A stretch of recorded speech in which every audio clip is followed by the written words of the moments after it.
आप देख रहे हैं सत्यहिंदी.com। चलिए एक नजर डालते हैं अब तक की सुर्खियों पर। राहुल गांधी मामले पर जर्मनी के दखल के बाद एक बार फिर कांग्रेस और बीजेपी नेता आमने सामने आए और ट्विटर पर जमकर एक दूसरे पर टिप्पणी की। वरिष्ठ कांग्रेस नेता दिग्विजय सिंह ने जर्मनी के बयान पर उसका धन्यवाद किया और कहा कि राहुल गांधी के उत्पीड़न के माध्यम से भारत में लोकतंत्र से किस तरह समझौता किया जा रहा है, इस पर ध्यान दें। वह इस पर जवाब देने में बीजेपी भी पीछे नहीं रही और कानून मंत्री किरण रिजिजू ने तंज कसते हुए कहा कि भारत के आंतरिक मामलों में हस्तक्षेप के लिए विदेशी शक्तियों को आमंत्रित करने के लिए राहुल गांधी का धन्यवाद, लेकिन याद रखें, भारतीय न्यायपालिका विदेशी हस्तक्षेप से प्रभावित नहीं हो सकती। भारत अब विदेशी प्रभाव को बर्दाश्त नहीं करेगा, क्योंकि हमारे प्रधानमंत्री हैं श्री नरेंद्र मोदी जी। मामला यहीं पर नहीं रुका और कानून मंत्री की इस बात का जवाब देने कांग्रेस नेता पवन खेड़ा मैदान में उतरे और उन्होंने कहा कि लोगों को गुमराह ना करें और राहुल गांधी द्वारा पूछे गए अडानी के मसले पर जवाब दें। राहुल गांधी को संसद की सदस्यता से अयोग्य ठहराए जाने को लेकर अब जर्मनी ने अपनी प्रतिक्रिया दी है। जर्मनी ने आज गुरुवार को कहा कि कांग्रेस के वरिष्ठ नेता राहुल गांधी के मामले में मौलिक लोकतांत्रिक सिद्धांत लागू होने चाहिए।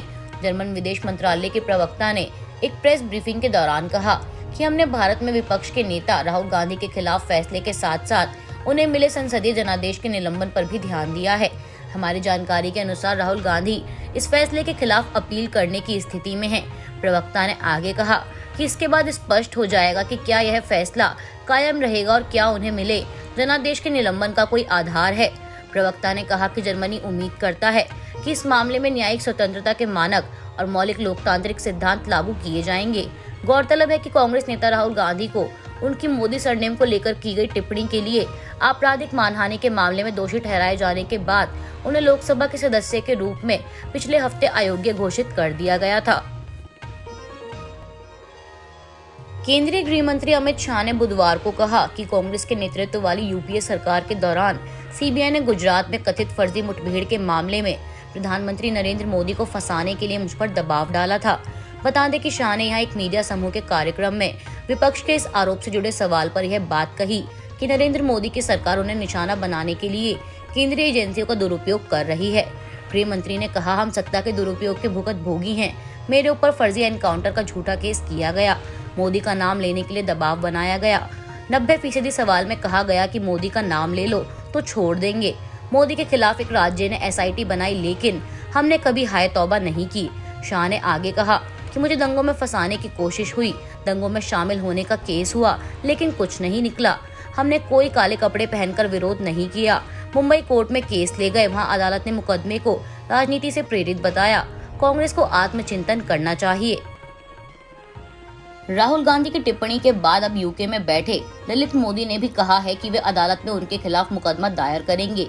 IPL में वित्तीय अनियमितताओं के आरोपों से घिरने के बाद साल 2010 से लंदन में ही बसे हुए ललित मोदी ने ट्विटर पर गुरुवार को राहुल गांधी पर बरसते हुए कहा, मैं उन्हें खुद को पूरी तरह मूर्ख साबित करता हुआ देखने के लिए उत्सुक हूँ। राहुल गांधी द्वारा ललित मोदी को इंसाफ का भगोड़ा कहे जाने के बाद उन्होंने कहा कि उन्हें कभी भी किसी भी अपराध के लिए दोषी करार नहीं दिया गया है और दावा किया कि उन्होंने दुनिया का सबसे बड़ा खेल आयोजन तैयार किया, जिसने करीब 100 अरब अमेरिकी डॉलर कमाए। और ललित मोदी के परिवार ने गांधी परिवार की तुलना में भारत के लिए अधिक काम किया है। कांग्रेस की असम इकाई ने बुधवार को लोकसभा से राहुल गांधी की अयोग्यता पर बहस के दौरान राज्य के मुख्यमंत्री हेमंत बिस्वा शर्मा की एक टिप्पणी के लिए उनके खिलाफ विधानसभा में विशेषाधिकार हनन का नोटिस दाखिल किया है। कांग्रेस विधायक दल ने असम विधानसभा के प्रधान सचिव के पास शिकायत दर्ज कराई, जिसके बाद शर्मा ने सदन के अंदर टिप्पणी वापस ले ली। हालांकि कांग्रेस ने अभी तक विशेषाधिकार हनन का नोटिस वापस नहीं लिया है और बयान वापस लेने के बजाय मुख्यमंत्री से माफी की मांग की है। विधानसभा के प्रधान सचिव को भेजे गए शिकायत पत्र में कांग्रेस ने कहा कि आज सदन के नेता डॉक्टर हेमंत शर्मा ने कहा है कि उन्हें असम कांग्रेस विधायक दल के कमरे में हुई चर्चा के बारे में पता है। इसके अलावा उन्होंने यह भी कहा है कि कुछ माननीय सदस्य ACLP ने उन्हें 28 मार्च 2023 को हुई CLP बैठक में लिए गए निर्णय के बारे में सूचित किया है। हम ACLP के सदस्य महसूस करते हैं कि ये सदन के नेता द्वारा गलत बयान है, इसलिए हम ACLP के सदस्य सदन के नेता डॉक्टर हेमंत के खिलाफ विशेषाधिकार का उल्लंघन करते हैं। आपको बता दें कि इस पत्र पर 20 विधायकों ने हस्ताक्षर किए हैं। उन्होंने प्रमुख सचिव से कानून के अनुसार आगे की कार्रवाई करने का आग्रह किया है। RSS प्रमुख ने हरिद्वार में संन्यास दीक्षा के कार्यक्रम को संबोधित करते हुए कहा कि सनातन धर्म को किसी प्रमाण पत्र की आवश्यकता नहीं है, क्योंकि यह समय की कसौटी पर खरा साबित हुआ है। उन्होंने अपने भाषण में आगे कहा कि आज आप भगवा रंग धारण करके इसकी प्रतिष्ठा बढ़ाने का संकल्प ले रहे हैं। जो सनातन है उसे किसी प्रमाण पत्र की आवश्यकता नहीं है, यह समय सिद्ध है। संचालक मोहन भागवत ने कहा कि सनातन धर्म जो बहुत पहले से था, आज भी है और कल भी रहेगा। उन्होंने कहा कि बाकी सब कुछ बदल जाता है, ये बहुत पहले शुरू हुआ था, आज भी है और कल भी रहेगा। हमें अपने आचरण से लोगों को सनातन समझाना होगा। लोकसभा चुनाव 2024 को ध्यान में रखते हुए लगभग सभी विपक्षी पार्टियां बीजेपी के खिलाफ लामबंद होने लगी हैं।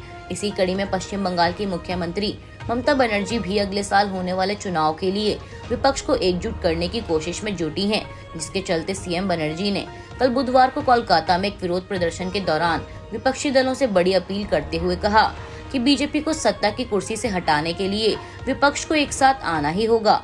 उन्होंने सभी दलों से 2024 के चुनाव में बीजेपी के खिलाफ एकजुट होकर लड़ने का आग्रह किया। मुख्यमंत्री ने कोलकाता में आयोजित एक विरोध प्रदर्शन में देशवासियों से अपील करते हुए कहा कि हिंदू, मुस्लिम, सिख, ईसाई, पारसी और सभी धर्मों के लोगों को भारतीय लोकतंत्र को बचाने के लिए बीजेपी को हराने के वास्ते एक साथ आना होगा। उन्होंने कहा कि 2024 की लड़ाई बीजेपी और नागरिकों के बीच की लड़ाई होगी। इसके साथ ही सीएम बनर्जी ने केंद्र सरकार पर बंगाल के साथ कथित भेदभावपूर्ण रवैया रखने और फंड रोकने का आरोप लगाया है। आपको बता दें कि इसी के विरोध में वे कोलकाता में 2 दिन का धरना दे रही हैं। ममता ने बीजेपी पर देश को बर्बाद करने का आरोप लगाते हुए कहा कि भारत में हर राजनीतिक दल को इस बीजेपी सरकार को हटाने के लिए साथ आना चाहिए। बीजेपी को हटाओ और देश के आम आदमी और भारतीय लोकतंत्र को बचाओ। कांग्रेस नेता राहुल गांधी की लोकसभा सदस्यता रद्द होने पर बिहार के मुख्यमंत्री और जेडीयू अध्यक्ष नीतीश कुमार ने इस मामले पर टिप्पणी करने से इनकार कर दिया है, जिसे लेकर चुनावी रणनीतिकार और जनसुराज यात्रा निकालने वाले प्रशांत किशोर ने उन पर निशाना साधा है। प्रशांत किशोर ने बिहार के सीएम को गोलमोल जवाबों का बादशाह करार दिया है। किशोर ने ट्वीट कर लिखा कि गोलमोल जवाबों के बादशाह और अपने लिए सारे विकल्पों को खुला रखने वाले नीतीश कुमार कांग्रेस और आरजेडी के समर्थन से मुख्यमंत्री हैं, लेकिन राहुल गांधी के मुद्दे पर या लालू जी और उनके परिवार पर भ्रष्टाचार के आरोपों और सीबीआई ईडी की कार्यवाही पर कुछ नहीं बोलेंगे। दरअसल सीएम नीतीश कुमार ने बुधवार 29 मार्च को कांग्रेस नेता राहुल गांधी को लोकसभा की सदस्यता से अयोग्य ठहराए जाने पर टिप्पणी करने से इनकार किया था। उन्होंने कहा था कि सभी जानते हैं कि मैं अदालत के आदेश से जुड़े मामलों में कुछ कहने से बचता हूं। हालांकि सीएम नीतीश ने ये भी कहा कि उनकी पार्टी जेडीयू ने इस मुद्दे पर टिप्पणी की है। सीएम नीतीश ने संवाददाताओं से कहा कि मौजूदा समय में विपक्ष को एकजुट करने की जरूरत और वह मुद्दे को लेकर कांग्रेस के आगे बढ़ने का इंतजार कर रहे हैं। आज के लिए बस इतना ही। बाकी की खबरों के लिए जुड़े रहिए सत्यहिंदी.com के साथ।